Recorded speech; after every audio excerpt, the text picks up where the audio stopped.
This week on Supercars Talk, Shane Van Gisbergen has a massive testing crash as all the teams prepare for the Enduros.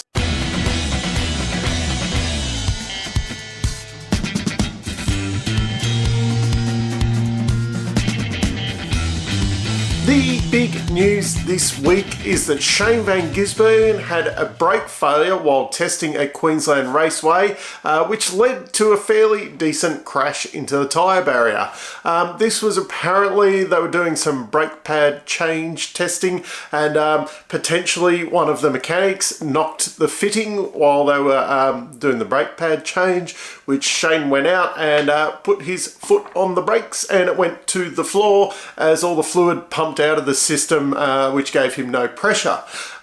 It looked like a fairly sizable accident, but they did get the car back up and running during the day, which Richie Stanaway did get to go out later on in the afternoon and complete some laps in the car. They did originally think that they were going to have to take the car back to Triple Eight HQ there to fix it up properly, but they did get it up and running on the day, which for all the things wrong kind of with Gen 3 and all the complaints earlier on in the year where some of the accidents did write a car off for the day or the weekend, it seems that now as teams are building up their spares packages and getting to know the cars a bit more, that these repairs are happening a little bit quicker. So other than steering rack failures, that's probably looking good for, say, somewhere like Bathurst. If someone does have, you know, a bigger stack on the Thursday or Friday, or even during qualifying,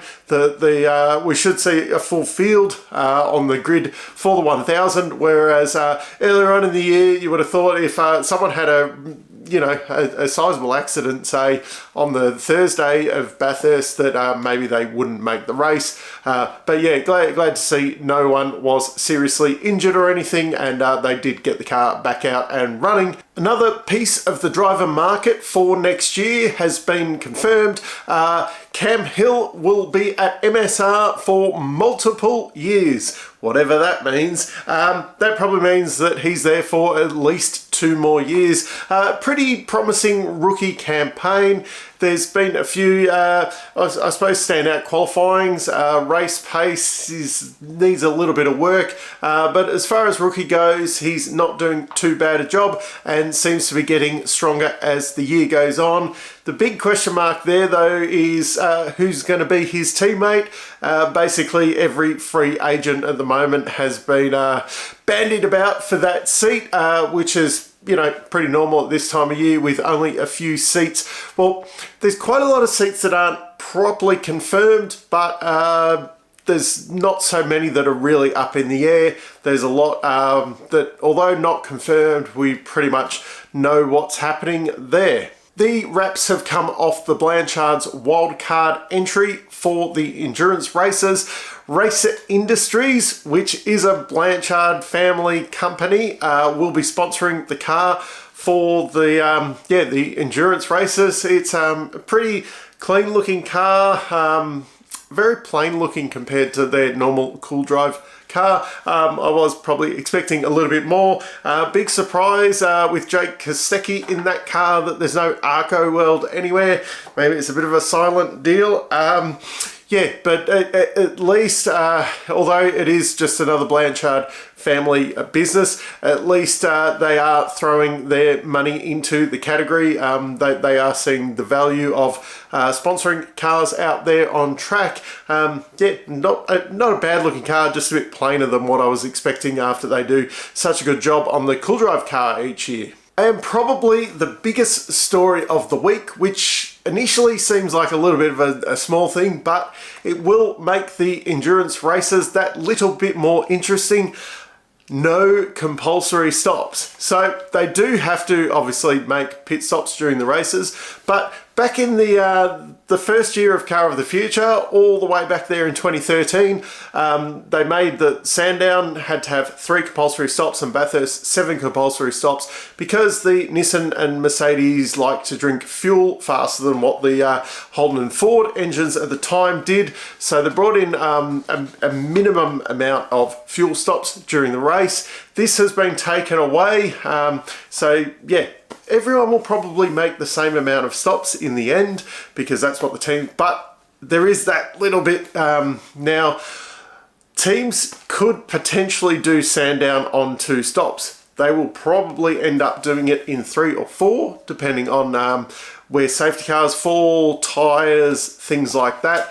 But there is, if all the cards fall correctly, the drivers obviously have to do a minimum of 54 laps each. So there is that opportunity that maybe you will be able to sneak through on 2 stops, depending on, it's probably going to be some fuel saving in that to actually get the 54 laps out of a tank.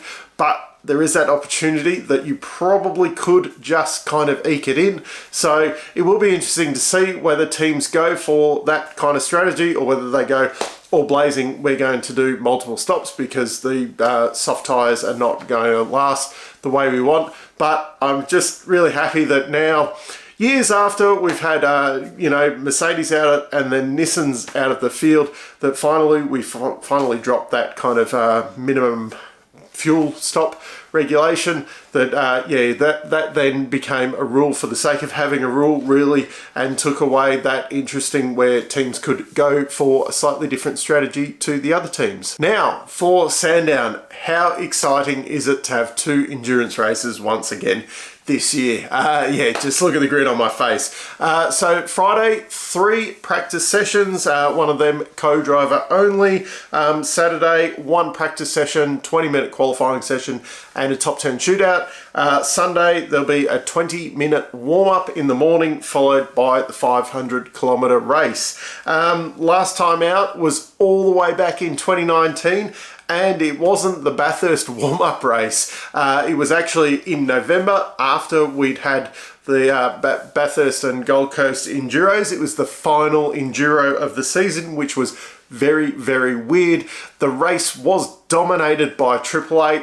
Jamie Whincup and Craig Lowndes were the winners, basically leading start to finish. The biggest challenger seemed to be the sister car of Shane Van Gisbergen and Garth Tander, who had issues in qualifying and started right down the back. They were blasting through the field towards the front of the field and were catching the lead car at a great range of knots, but they had a suspension failure which lost them a couple of laps. The rest of the podium was filled by Tickford cars, and names that now seem a little bit weird with Tickford, Chaz Mostert and James Moffat. I nearly said Alan Moffat. They were second, while Lee Holdsworth and Tom Randall were third on the podium there. This time around though, the form guide is blown wide open. Probably the best looking pairing out there, going off previous years of pairings and experience and speed and everything. Brock Feeney and Jamie Whincup, they're probably the most solid pairing there. There is question marks over some of the co-drivers and then some of the new pairings. It will be interesting to see how they stack up. Let's assume all the co-drivers start the race. I think some of the co-drivers may push the car further up to where their main driver is, and then main driver steps in and it drops kind of back down the field. And I think some of the co-drivers will probably have the car drop a little bit within their stint, while then the main drivers will have to fight back. Going through the list there, Feeney and Whincup, I think they're probably the favourites for the race. My picks though to keep an eye on are Mostert and Lee Holdsworth. They're back together again. They went pretty well the last time they were together. And Reynolds and Tander. I think Tander is still going to be one of the standout co-drivers and probably push that car a little bit higher than probably what Reynolds will qualify it. But then I think once Reynolds is up front with that sniff, he'll be right on it then. my prediction there.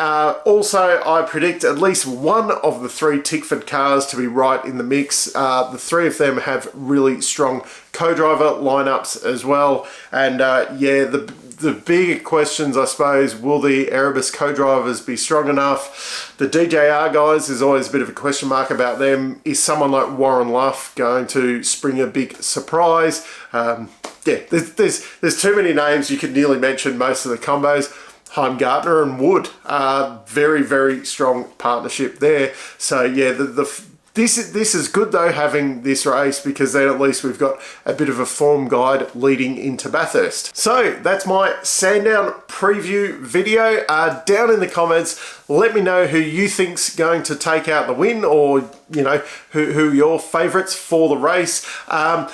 I will be attending, so come up and say hi if you see me around. I don't mind it, so don't be shy to come and say hi. And I'd just like to say that the last few weeks, lots of viewers, lots of traffic on the videos. Big shout out everyone. Thanks so much for commenting on the videos and watching. It's just great fun doing these and getting the feedback from everyone and having a bit of a discussion board on mine and your favorite sport, really. And yeah, once again, massive shout out to the channel members. Your support just yeah, it's amazing that people support so much. Yeah, a guy, well, I was in a shed, now I'm in a room, but yeah, just a guy chatting to himself essentially, or to the camera. And yeah, the community kind of feeling that we're getting here, it's really good. And yeah, love the support. And if you're at Sandown, come and say hi. But yeah, until next time, I'm still Dave, and I'll catch you later.